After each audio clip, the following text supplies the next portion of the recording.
para saludar al multifacético y en este momento atravesando un momento profesional espectacular, Mauri Pitreri. ¿Cómo estás, Mauri? ¿Cómo estás, Carly? Y amigo personal también. Fue como un truco de magia. Salió el intendente y entré yo. Entraste vos. Bueno, sí, Perfecto. viste, tuviste esa posibilidad Sí. en este caso. Bueno, es actor, es director, es dramaturgo, has sido empresario teatral, sos empresario teatral, sos comunicador social.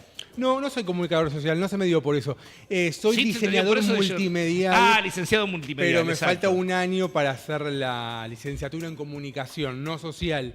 Pero ya me dio fiaca. Y hasta ahí llegué. Hasta ahí llegué. Ya está. Mauri, lo conozco hace 20 años y siempre fue muy activo. Hiciste de todo, Mauri. ¿Qué no hiciste? ¿Qué no hice? No sé, ¿Qué no de hiciste? todo. A mí me gusta probar, ir cambiando, innovar. Cuando me aburro de algo, me cambio de género y a veces paso de los chicos a los adultos, de la comedia al drama, de escribir, a tener un teatro, a dejar el teatro, a producir, a dirigir. Es todo parte de lo mismo y de divertirse. Vamos a hablar después de lo que estás haciendo ahora, pero este espacio un poco se busca también rescatar historias de vida, ¿no? Y quería preguntarte cuándo se te despierta el interés por el teatro, que haces tan bien y que con tanta solvencia. Vos sabés que este año estábamos pensando, y lo que yo estoy haciendo ahora, que hago del genio, super genio. Vos no te preocupes, se escucha de fondo charla, pero al Sí, aire no, no sale. tranquilo. Yo finjo como... en el teatro nos pasa eso, ¿no? Y al costado hay un lío bárbaro, pero no importa. Creo que yo de muy chico jugaba un poco con las canciones infantiles, a inventar escenografías con las hojas de papel continuo que venía antes de las impresoras viejas, ¿te acordás? Dibujaba y decoraba vidrios y ahí me inventaba vestuario con las bolsas de nylon. Entonces, estoy hablando de 5 años de esto. Nunca pensé que eso iba a terminar siendo mi profesión. Sí, a mí siempre lo que más me interesó eran las puestas, inventar las historias, los cuentos, los lugares. Actuar después fue más un accidente, pero más me gusta buscar las historias para poder narrar y para poder contar. Y estar en cada detalle. Me gusta estar atrás del vestuario, de la escenografía. Más allá que hay gente que la hace, pero yo estar atrás de cada cosita. ¿Es tu mamá la que es artista plástica? Mi mamá tuvo un taller de manualidades durante mucho tiempo. ¿El atelier? Claro, el atelier. Sí, lo tuvo como 10 años. Sí, ahora está retirada. Está retirada. Sí. Por ahí agarra algún pincelito para ayudarme a mí con algo. ¿Y cuándo dijiste, esto lo voy a hacer mi modo de vida? ¿Cuándo tomaste esa decisión? Cuando me voy a vivir a Buenos Aires, yo me voy a vivir en el 2002, en una época bastante complicada, recién caía gobierno de la Rúa, a los 3 meses devaluación, desocupación récord. Todo era un caos y yo tuve la suerte, porque fue suerte, no fue búsqueda, de entrar a trabajar en Telefe por una amiga. Y ahí estuve durante 4 o 5 años trabajando. Y ahí me metí un poco más como por el mundo de la tele y aprendí a producir desde el lado audiovisual de la tele. ¿No trabajaste en Endemol también? En Endemol también, claro. Sí. Entonces, muchas veces mis proyectos teatrales tienen una parte audiovisual muy grande porque mi formación viene de ahí. Para colmo, Telefe es así, ¿no? Mucha luz, mucho color. Mucha luz, mucho color, mucho el multitarget, ¿me entendés? Que le vaya a todo el mundo. Sí, olvídate, eso lo tengo. Y bueno, ahí fue como un principio, después me volví a Pergamino. Pergamino no daba las mismas posibilidades porque en ese momento no existían los streaming como hay ahora, sino estaba Canal 4 y Canal 2 en ese momento. No estaba la posibilidad de poder hacer nada de esas características. Claro, de mediático. Y el teatro sí me lo daba. Y fue un poco como empezar a probar. Empecé con un proyecto muy chiquito que tuve que ir a laburar a lugares que yo no quería para juntar plata y poder pagar la folletería, la escenografía y todo esto. Me acuerdo, por eso te lo respeto tanto, porque me acuerdo que empezaste haciendo funciones para 10, 12, 15.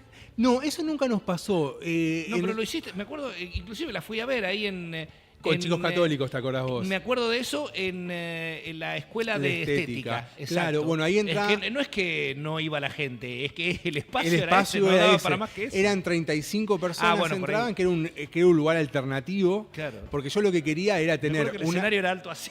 Claro, era tener una sala disponible durante 3 meses para nosotros. Y ningún teatro, además estamos hablando de una época que no existía ni el Teatro Unión, ni Habemos, no había nada en esa época.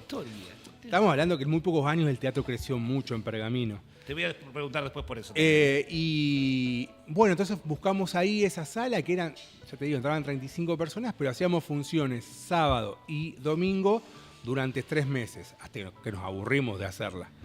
Y ahí se abre el Unión y Raúl Nota, que era en ese momento el director de cultura, creo que era en esa época el rango, nos llama para inaugurarlo. En realidad lo inauguró el primer fin de semana Facu Cruz con Caperucita y el día siguiente nosotros.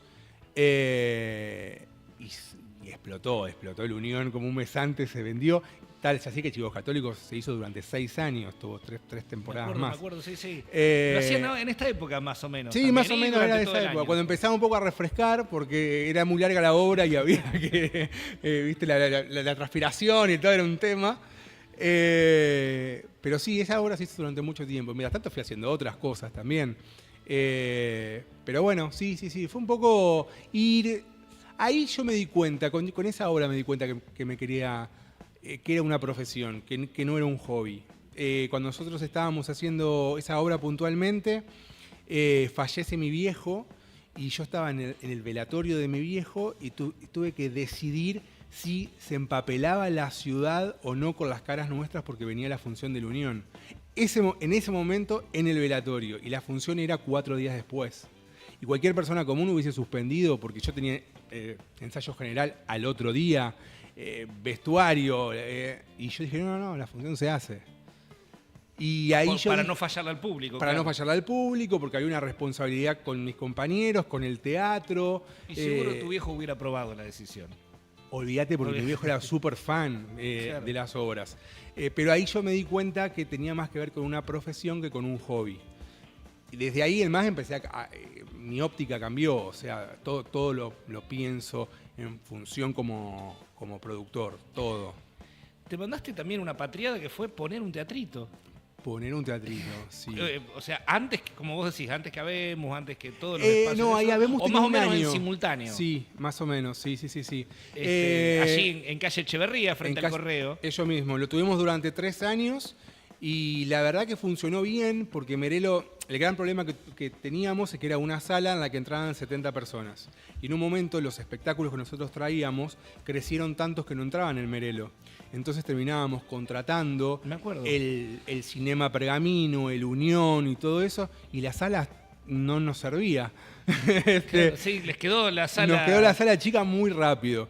Y después yo empecé a tener las primeras ofertas para irme a Mar del Plata a trabajar, y eso significaba irme durante 3 o 4 meses, y 3 o 4 meses no se puede abandonar la programación del teatro, porque además había que pagar alquiler y luz, y un montón de cuestiones, así que ahí yo tomo la decisión de irme, y Romina Giampieri, que era mi socia en ese momento, decide finalmente cerrar el teatro porque sola no quería continuar porque ella no pertenecía al rubro del teatro. Pero en el tiempo en el que estuvo el teatro, me acuerdo, fue exitoso. Fue muy bien, sí. Se cerró no por una cuestión económica, sino por un tema de que... Profesional, de crecimiento, sí. Mauri, estuviste entonces viajando a distintos lugares, te presentaste en Mar del Plata. Sí. Mar del Plata, desde el 2017 hasta acá, yo hago la mitad del año en Pergamino y la mitad en Mar del Plata. Allá me dedico más al teatro comercial, un poco más a las revistas, a las grandes figuras o a los recitales. Este año, por ejemplo, tuve muchos recitales, que es otro mundo, otra cosa, pero logré combinar muy bien el independiente con el comercial y que se retroalimenten, porque yo, por ejemplo, hay muchas cosas que hago acá con el teatro nuestro que son metodologías de trabajo del teatro comercial, no del independiente. Entonces logré un poco nutrirme de las dos cosas y que funcionen muy bien y muy naturalmente. A veces me vuelvo un poco loco porque vivir 6 meses, ser nómade, no es tan sencillo. Sobre todo porque no estamos hablando de Rosario, de Mar del Plata, que te lleva un día a llegar. Y cuando yo me voy, no es que entre medio vengo. Claro. Me voy 6 meses y vuelvo a los 6 meses. Y cuando llego bueno, con una obra, con un libro, con música terminada, a decir, bueno, empezamos este proyecto. Y bueno. ¿Y la dramaturgia? La dramaturgia, escribí cosas para adultos. En un momento escribí mucho para adultos. Alcoba, por ejemplo, fue una obra Eso que a fue mí me tremendo, dio me acuerdo. muchísimos. Fue muy. Yo creo que ahí pasaste a la madurez teatral desde ese lado, Sí, desde la dramaturgia. yo creo que sí. Después seguí escribiendo cosas de ese estilo. No las mostré tanto, o sea, no se estrenaron todavía. Este año tenía ganas de estrenar algo así. Lo que pasa es que también considero que la gente quiere entretenerse, Sí. divertirse, no quiere escuchar problemas y dramas. Para eso vemos el informativo todo el tiempo. Qué sé yo, ir al teatro y pagar una entrada y decidir, cambiarse, desembolsar la plata en este momento y todo eso para ir a escuchar un drama. Aunque a mí yo me muero de ganas de hacer un montón de obras, pero también hay que escuchar al público. Entonces están escritas, pero están ahí guardadas. ¿Cómo te encuentra 2025? Mirá, me encuentra muy bien. Hoy estrenamos Supergenio, que es el espectáculo nuevo infantil que dirijo, produzco y actúo. Y estamos muy contentos porque logramos una obra realmente muy buena. Creo que los chicos tienen algunas fotos del estreno de hace un ratito. Ahí lo tenés. Ah, ese es el Instagram. Mirá Y qué retorno que tenemos. Ahí hay una foto de hace un ratito. Algunas fotos de Instagram. La verdad que debutamos a sala llena. Tenemos una apuesta increíble, no solamente de luces que hizo Facu Cruz, sino tenemos toda una escenografía de neón. Hay 65 metros de neón puesto en la escenografía de Supergenio. Estamos muy, muy contentos. Hoy, como decía, hoy tuvimos a sala llena, mañana está muy bien la venta. Mirá lo que es la escenografía. Mirá, claro, sí, mucho neón, ahí veo. Es neón. impresionante la escenografía. Y los chicos chochos, ¿eh? Los chicos chochos porque tienen una cantidad de estímulos visuales enorme. Además tienen superhéroes, a Merlina. Así que nada, va muy bien la venta para mañana y para los días posteriores. Así que súper contentos con Supergenio en Espacio GAE. Bueno, esto es una obra totalmente tuya. Esto es mío, sí, ¿Esto es esto tuyo? es mío. Se hace la música completa, son 15 cuadros musicales que se empiezan a hacer más o menos un año antes. Nosotros más o menos en el mes de agosto del año pasado, cuando terminamos el año pasado las vacaciones de invierno, arrancamos a producir este Supergenio. Y se hace todo, la música, la escenografía, vestuario de nuevo, los muñecos y todo eso lleva muchísima cantidad de tiempo, de recursos económicos ni hablar, y mucha gente trabajando. ¿Y cómo te surge una idea que vos después transformás en obra? Y hay un momento que necesito... A mí siempre el fenómeno de la creación artística siempre me llamó la atención. Debe ser porque soy muy poco creativo. Yo le llamo momento cero. Momento cero. Hay un momento cero en que no hay nada, es tu cerebro y la nada misma. Y bueno, y ahí se encontrar, y a veces surge de una canción que escuchaste. En este caso, Supergenio, por ejemplo, nace del concepto... porque hay algunos videos que se grabaron acá en este estudio. La presentación de la obra se hizo acá en este estudio. Y en esta obra nacía de un concepto. Yo quería volver un poco a lo que eran las obras que nosotros veíamos cuando éramos chicos, esas obras o de Yuya o de Flavia Palmiero, que tenían esas escenografías tremendas. Yo me acuerdo de Flavia Palmiero que tenía un barco de 2 pisos y todo era real. Después nos fue ganando las pantallas de LED y todo eso se fue perdiendo. Y yo quería volver a eso, a que todo sea real, que se pueda tocar, que tenga volumen, que tenga luces. Perspectiva, profundidad. Claro, todo. Entonces dijimos, bueno, a ver, laburemos con ese concepto en principio. Y de ahí en más empezamos a trabajar en todo lo demás, en la música que iba con ese concepto. Hago una llamadita en eso porque para hacer esta obra es ideal el escenario del GAE. Sí. ¿Y sabes por qué? Porque lo han pensado para hacer grandes obras al GAE. Porque si vos te fijas, por ejemplo, el Teatro Unión es comodísimo para el espectador, pero el escenario es muy chiquito. Sí, es chiquito. No podrías poner una escena, esa escena sí. en el sí, Unión. Sí. Creo que el GAE lo que tiene las comodidades no solamente lo que la gente ve, sino lo que la gente no ve. Para los actores es muy cómodo. Está pensado por gente que vivió arriba de las tablas. Los camarines son súper cómodos, la calefacción del público, de los actores. Sí, la técnica. Nosotros, para hacer esto, el teatro se da vuelta literalmente, se desarma el teatro, se bajan varas, se ponen telones nuevos. O sea, vos necesitas tener un teatro realmente a disposición tuya. para que eso pueda hacer. Obviamente que el teatro lo permite porque sabe que responde el público, pero la verdad que sí, es mucho trabajo y el GAE es una buena casa. Vos dijiste, entonces, querías algo infantil del estilo de la época de los 90. Ese fue el punto de punto partida. inicial. Después el show en sí es muy ayornado porque el Genio tiene hasta su propio sonido que es muy pop. En algunas partes se transforma como en un recital. Por eso una de las fotos que pasaban están todos los nenes parados y bailando, porque termina siendo como un recital para chicos, tienen su propio concepto. Pero desde lo visual yo me iba a esos shows que nosotros veíamos de chicos y que se fueron perdiendo. Así que ahí fue que, partimos. Y después, bueno, yo quería trabajar con los superhéroes porque era un tema que no habíamos tocado tanto y también a mí me gusta acompañar a los chicos en el crecimiento. Y a veces, nosotros ya lleva 6 años el personaje del Genio. Eso es acá. Eso es acá. Eso es con este fondo. Claro, la primera presentación de la obra, cuando presentamos el título de la obra, se hizo acá los primeros videos. A mí me gusta eso, acompañarlos y a veces empiezan a vernos a los 3 años y van a los 4 y van a los 5 y ya cuando llegan a los 8 los intereses son otros. Entonces ahí sumamos, bueno, superhéroes, Merlina, que ya son para nenes más grandes. Entonces ir acompañándolos en el crecer, digamos. Y no que el espectáculo sea permanentemente los mismos personajes y lo mismo, porque si no se torna aburrido y los llevas un año y al segundo ya vieron todo. Y se les vuelve aburrido a ustedes también, que tienen que hacer siempre lo mismo. Y a los padres que lo vean. Nosotros buscamos que los padres también se entretengan y pasen un buen momento y se prendan en el código. ¿Y lo lograron? Sí. Sí, muchísimo. Hoy fue un estadio el GAE. Estás exultante, se te nota, así que seguro que sí. No, era impresionante porque a veces nosotros llevamos ensayando, no sé, 3 meses y una cosa es ensayar nosotros solos, que ya no sabemos la obra de memoria, y otra cosa es ver la respuesta del público. Y hoy fue tremendo, había parte que no podíamos hablar y tenemos micrófonos todos, pero los gritos nos superaban a nosotros. Y eso está buenísimo porque entran en el cuento, entran en el código. El trabajo está logrado. Están todas las vacaciones de invierno. Todos los días a las 3 de la tarde en el GAE, excepto los domingos que estamos a las 4 de la tarde. Una función diaria. Una función diaria. Y sí, no, te imaginas. No, y yo ya estoy grande. Si tengo que repetir 2 veces, no sé si ya lo dije o si no. No, además tenemos un problema que algunos de los chicos trabajan en cosas comerciales, entonces los horarios están un poco limitados a eso.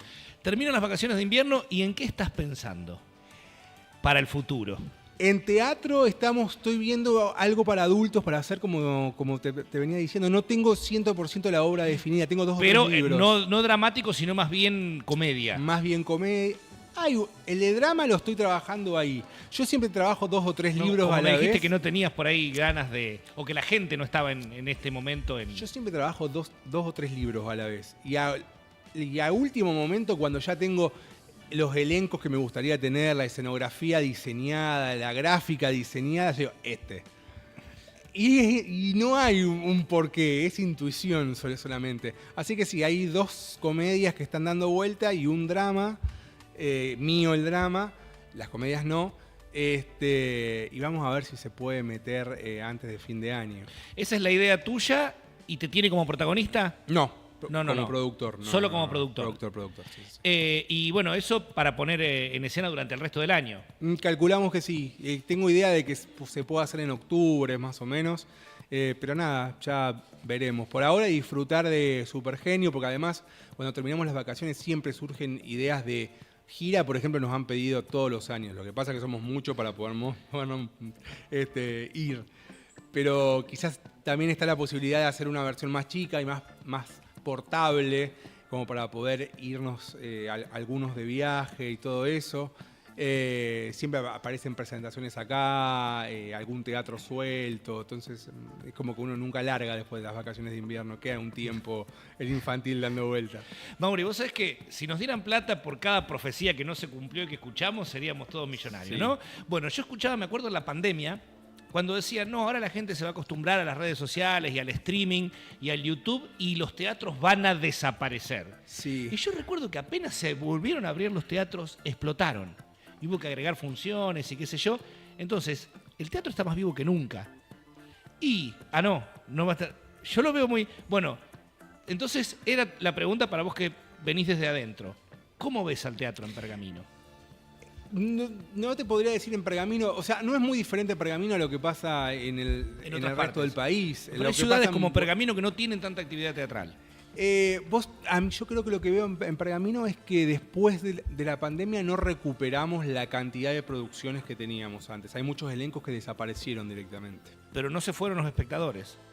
La prueba la tenés hoy. Los espectadores no se fueron, pero yo creo que los espectadores eligen más lo que quieren ver. Bien. Hay una cuestión económica y también hay una cuestión de hábitos de consumo. Creo que los espectáculos tienen que ser mucho más vivenciales, donde la gente se sienta parte y ya no tanto solamente un mero espectador. Esa es una visión mía. Que también lo veo en Buenos Aires, lo que está pasando. Esas grandes obras que se ven, que funcionan tan bien, es porque el público tiene un extra. No se sienta solo a ver la obra. Es protagonista desde algún lado, algo le sucede. Y eso cambió porque la pandemia no nos fue ajena, indiferente. Vos imaginate, a mí me pasa con Netflix. Yo lo vi de manera diferente. Notamos que cuando volvieron a abrir las puertas de los teatros, la gente se apresuró a llenarlos. Pero bueno, a lo mejor... Cuando ven los números no es tanto. A veces es más marketing que otra cosa. Nosotros acá en Pergamino no hay números oficiales. Sabemos de boca a boca entre nosotros porque nos conocemos todos los números cuáles son. Pero en Buenos Aires, que a lo mejor están los números más estudiados porque están las cámaras de productores y todo eso, hay una baja muy grande del teatro, y en Mar del Plata, te podría decir que yo soy productor de obras de Mar del Plata, hay una baja muy importante de público. La gente elige... Y son esas dos cosas, la economía y la pandemia. Sí, para mí sí, son las dos cosas. Pero yo te digo, a mí también me pasa, ¿eh? Uh-huh. Yo antes iba a ver teatro todos los fines de semana y a mí ahora me cuesta ir. Claro. Porque pensándolo bien, a mí también me está pasando. Me vuelo con facilidad, me aburro. No, eso no, es por el tema económico. Bueno, sí, hay un tema económico también, pero a veces, yo por ejemplo en el caso mío me invitan, claro. Y yo ya dejé de ir hasta las mismas invitaciones porque me cuesta tener concentración durante 1 hora y pico de una obra a la que solo voy a ver. ¿Me entendés? Muy interesante lo que me contás. Entonces ya empecé a elegir. Si no hay, yo no digo, acá no hay mucho estímulo visual, o una buena puesta de luces que me sea llamativa. Nosotros fuimos a ver Tutsi, por ejemplo, en el Lola Membrives, y claro, era una puesta en escena gigantesca. Sí. Claro, o sea, eso funciona. Con cambios de escenografía permanente. Pero porque es un bombardeo de estímulos. Pero si yo te digo, andá a ver un teatro de cámara negra y un cenital sobre un actor que haga un monólogo de 2 horas. Y vos decís, sí, voy si soy amigo, si tengo mucha onda. Si no, me voy a aburrir. Bueno, eso yo creo que cambió. Y como te decía, a mí particularmente me pasa con Netflix. A mí me cuesta mucho concentrarme con una serie. Si no es algo que me pega un piñazo los primeros 10 minutos, la dejo. Y es 100% algo que nos cambió la pandemia. O sea, antes no era eso. Dejábamos que algo se desarrolle, claro, le dábamos tiempo. Bueno, en el teatro yo estoy sentado y tengo que soportar la hora y media. Si yo no sé que eso que voy a ver es realmente bueno y que me va a mantener atrapado, yo no voy. Entonces ahí es el desafío de los productores, de entender que pasó una pandemia y cambiaron los hábitos de consumo. Como le pasa a un comerciante que vende ropa. Claro. Si quiere hacer que Mercado Libre no existe, y ofrece un plus. Existe, cambió el hábito de consumo. En el teatro también. Ofreces un plus. Mauri, me deja un montón lo que me contás, ¿eh? Me deja un montón. La verdad que realmente muy interesante. Recordanos, Genio, ¿cuándo lo puede ir a ver la gente y dónde? Super Genio en Espacio GAE todos los días a las 3 de la tarde y los domingos a las 4. Así que siempre saquen sus entradas anticipadas. Nos encuentran en El Genio Teatro en Instagram. Ahí tienen toda la etiquetera para sacar los WhatsApp del teatro, el horario de boletería, todo. Así que en El Genio Teatro en Instagram tienen toda la info. Mauri, no debería hacerse esto en el periodismo, pero bueno, sabés que te admiro un montón y respeto tu carrera carrera. Yo también, Carly. Has crecido muchísimo, muchísimo. y sé cómo empezaste de cero. Y bueno, hiciste de todo. Así Nos que conocemos los dos y los dos desde hace sabemos cómo muchos hicimos años. el camino. De hard way. Sí, sí, The sí, hard sí, way, sí. exactamente. Así que bueno, gracias por venir. Es tu Gracias por casa la aquí invitación. y bueno, es un placer siempre charlar con vos, Gracias, Mauri. Carly. Y el mayor de los éxitos con Genio. Igualmente para ustedes. Gracias, muchas gracias. Era Mauri Pitrelli, productor, actor, dramaturgo, especialista en cuestiones multimediales y realmente un emprendedor de Pergamino que está haciendo Genio en el GAE en estas vacaciones de invierno y arrancó con mucho éxito. Así que bueno, ahí lo teníamos.